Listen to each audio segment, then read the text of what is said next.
Hi, so today I'm going to show you how to make spice nuts. Now, spice nuts evolved from numerous types of spice cookies that were popular in early America. They came here from the immigrants that arrived from Europe. Many of them had different spice cookie recipes. And the version I am making comes from Mrs. Goodfellow, who was a 19th century cooking school instructor in Philadelphia.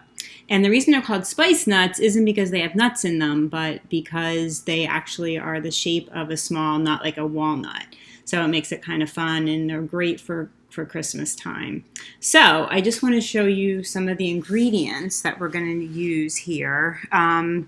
So I have a cup of molasses. I have half a stick of butter.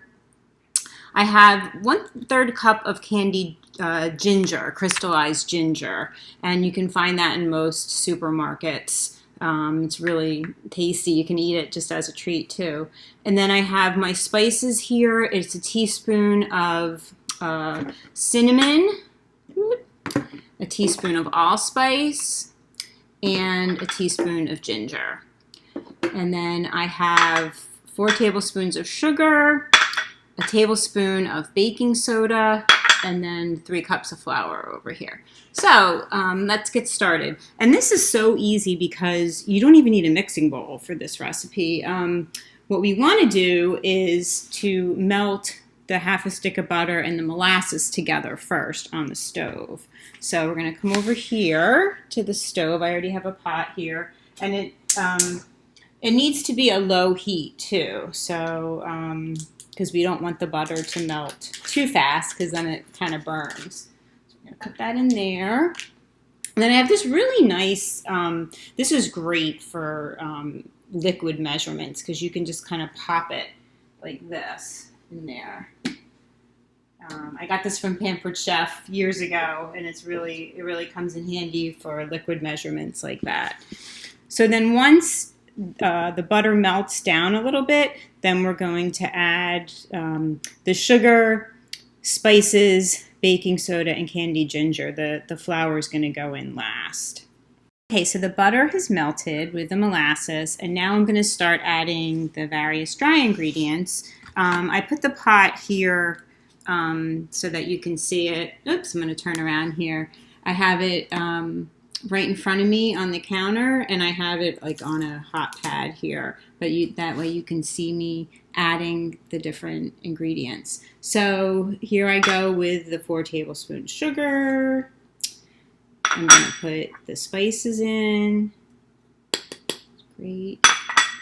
The crystallized ginger. I'm going to make sure that gets all out of there.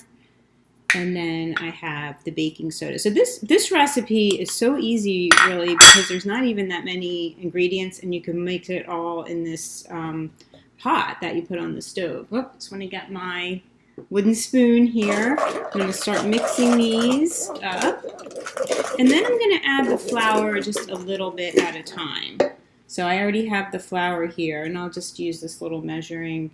You want about a cup at a time added there, just so that it's not, you have, you can incorporate it well, and it doesn't, the flour doesn't puff up so much when you mix it in the bowl. And it's really cool because the molasses reacts with the baking soda, and this is what makes it puffy, like makes it rise. And you can see it right as you're mixing it. This is actually how I make my gingerbread as well. I make a gingerbread house every year, and it's the same concept where you melt the butter and then with the molasses, and then you add the spices. So it's the same exact concept. And we just keep mixing this in. We have it all mixed together here. I have my dough all mixed together. I try to give you a look here. And it is kind of a stiff, or what you might think of as a dry dough. But that's okay. Just keep mixing it, and it comes together nicely. And there's 2 ways that you can then, put the cookies on the baking sheet. You can either take a spoon, or I have this little scoop, and scoop up, that's the scoop size amount, about like a ball size, because like I said, they're supposed to look like little nuts. And you can just roll it into a ball like that and put it on, you want parchment paper lined baking sheets. So I have them already over here. So you can just do it that way. And then you have your spice nuts that way. Or you can put a little bit of flour on your counter. I'm just putting it, on the counter like that. And take, like just a little piece of dough. And you're going to want to roll it into like a log kind of shape. So I'm taking it in my hand. And I'm just going to kind of form it into this log shape, and I'm going to put it on my counter. Let me move my camera so you can see. Kind of like this. And then you can just kind of cut little pieces that way. It's kind of like a sausage. But, really either method is fine. They would have done, when you do it in the log shape, they might not be like total circles depending on how circular your log is, but that's okay as long as they look like little nuts. That's why I kind of like the log shape better, because to me they do look more like little nuts when they bake than if you just roll them into a ball. So you just keep doing that until the dough is used up. And then we're going to want to put it in a 350-degree oven. And I have my first baking sheet ready. I'll show you what it looks like here. We'll move that out of the way. So this is the first tray.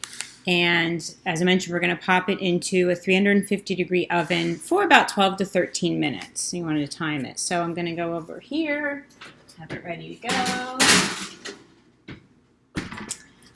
And then we'll see what it looks like when they come out. The cookies are done, and I want to show you what they look like when they come out of the oven.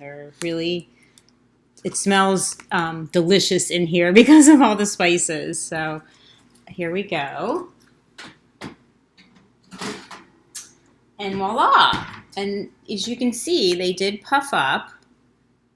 And they look like little, the size of nuts, which is hence the name spice nuts. So I just want to put them over on the stove, and then when they're cooled a little bit, then you want to transfer them to a wire rack so they can cool the rest of the way. So I'll just show you with one.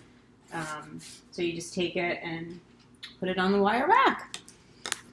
And enjoy! Merry Christmas, Happy Holidays! Best wishes for a fabulous 2021. We all could use that right now. Thanks.